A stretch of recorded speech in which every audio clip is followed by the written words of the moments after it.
Curiosity begins with a gap, and sometimes that gap takes the shape of a question that refuses to die.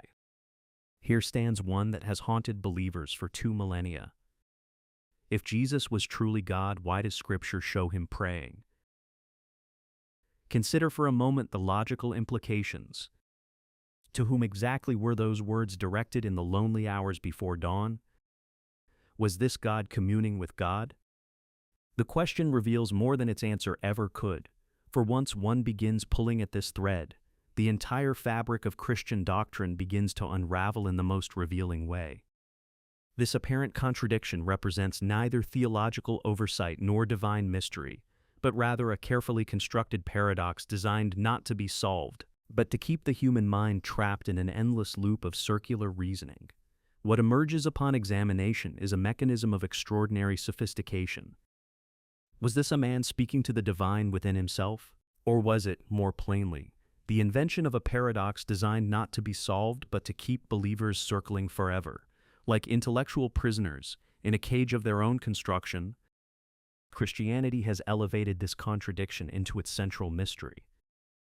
It presents the Trinity as resolution, one God in 3 persons, distinct yet the same, separate yet indivisible. Yet this answer provides not clarity but obfuscation. It constructs a circle, a strange loop where reason collapses and obedience is born.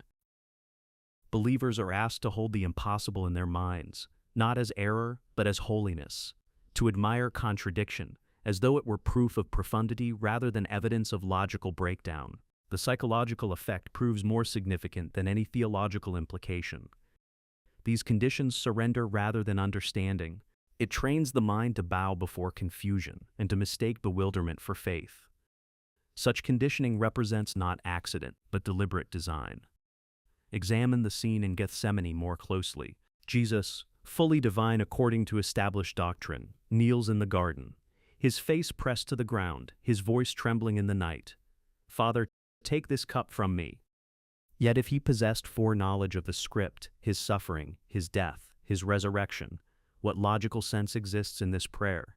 The act becomes either performance, staged for future readers, or something more peculiar still, a God begging another aspect of himself for reprieve he will not grant. The logic collapses immediately, yet this collapse serves as the very foundation of the system. By forcing acceptance of what cannot be reconciled, institutional Christianity forges reverence from bewilderment. Confusion transforms into confirmation through psychological manipulation. Consider further instances where Jesus prays before miracles he already knows will succeed. He petitions for outcomes already prophesied. What meaning exists when a God pleads for what is already guaranteed? Prophecy becomes performance. Divine action transforms into theater designed for an audience. The audience observes surrender and imitates it. If even God bows, how much more should mortals? If even God petitions God, then believers too must bow to the hierarchy that claims to speak in his name. The paradox reveals not divine intimacy, but rehearses obedience for the masses. This mechanism of control operates through profound psychological principles.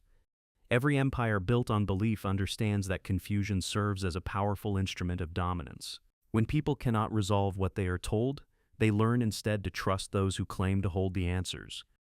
The paradox of Jesus praying to God while being God represents not doctrinal flaw, but the very engine of doctrine. It keeps the mind turning, doubting itself, retreating from reason, and seeking refuge in authority. The impossible becomes crowned as sacred, and the institution establishes itself as the sole interpreter of the impossible. Historical examination reveals the systematic nature of this construction. The early church councils did not erase contradictions, they enshrined them. The Trinity emerged not as solution, but as decree. This constitutes the paradox, and to question it represents heresy. The God-man, crucified yet eternal, humbled yet almighty, these concepts were not reconciled but preserved like specimens in amber. The contradictions themselves became law. Through them, the church gained power to silence dissent. Doubt transformed from a step toward discovery into a mark of disobedience. The highest virtue became submission to the unresolved. The psychological mechanism operates with ruthless efficiency. Presented with an impossible puzzle, the mind attempts resolution, fails, attempts again, fails again. Eventually, the mind ceases trying to solve and begins accepting. This acceptance masquerades as wisdom, as spiritual maturity. In reality, it represents intellectual surrender disguised as enlightenment. This mechanism is not mystical, it is psychological and predictable. As psychologist Leon Festinger's theory of cognitive dissonance in 1957 explains, when individuals are faced with two irreconcilable beliefs, such as Jesus is God and Jesus prays to God, the resulting tension creates mental discomfort. Because the paradox cannot be resolved rationally, the mind seeks emotional relief. The path of least resistance is often to deepen faith or defer to authority, exchanging intellectual struggle for the comfort of obedience. Neuroscience research on mental fatigue supports this dynamic. Unsolvable loops consume significant cognitive resources. Over time, this exhaustion encourages compliance as the human brain naturally seeks relief from unresolved tension. Within religious hierarchies, this means the believer grows increasingly dependent on the institution to make sense of the nonsensical. Interestingly, not all systems use paradox in this way. Zen Buddhism employs paradoxical koans to disrupt linear thinking, but with the conscious goal of insight and liberation. Christianity, by contrast, institutionalized paradox as sacred mystery, delegating interpretation exclusively to clerical authority. What could have been a path to enlightenment instead became a mechanism of control, teaching generations that surrendering to confusion is a mark of holiness. Abrahamic religions thrive on paradox for fundamental reasons. A truth that can be proven can also be dismantled. A scientist tests hypotheses, proves them wrong, and advances. But a paradox endures precisely because it cannot be broken through logical analysis.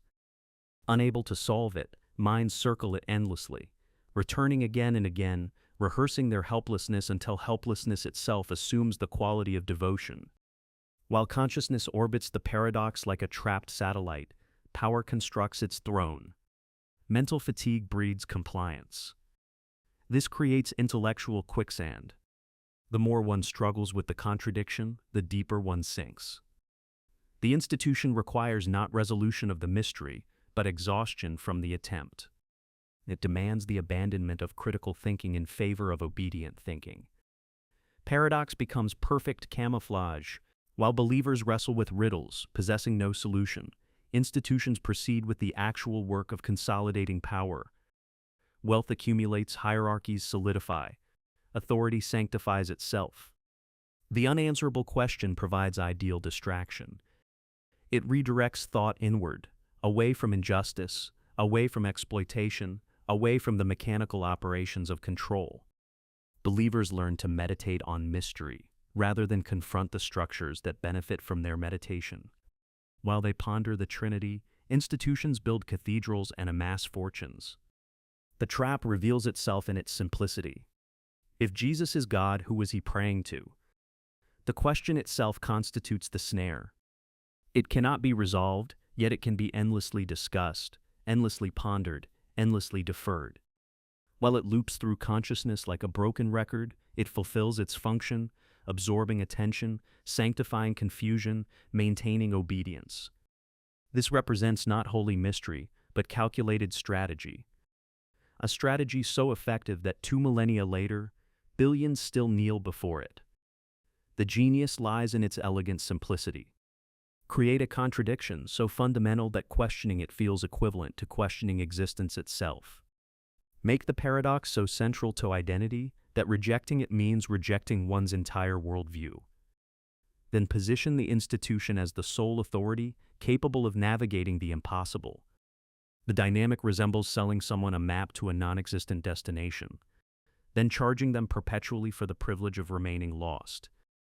The customer never arrives, yet continues paying for directions because they have invested too much to admit the journey's pointlessness. Each time someone declares it's a mystery of faith or God's ways are higher than our ways, they reveal not divine truth, but demonstrate how perfectly the system has trained them to disable their own reasoning faculties. They have learned to rename their confusion as reverence.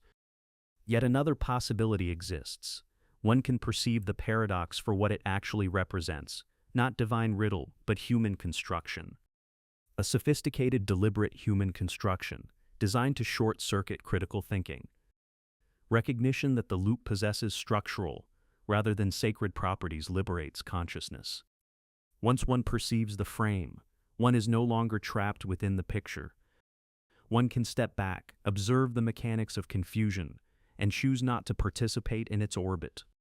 The question remains unsolved, yet it loses its power to bind. In the moment of recognition, the loop breaks. Like perceiving the wires behind a magic trick, once one understands the mechanism, it can never again deceive.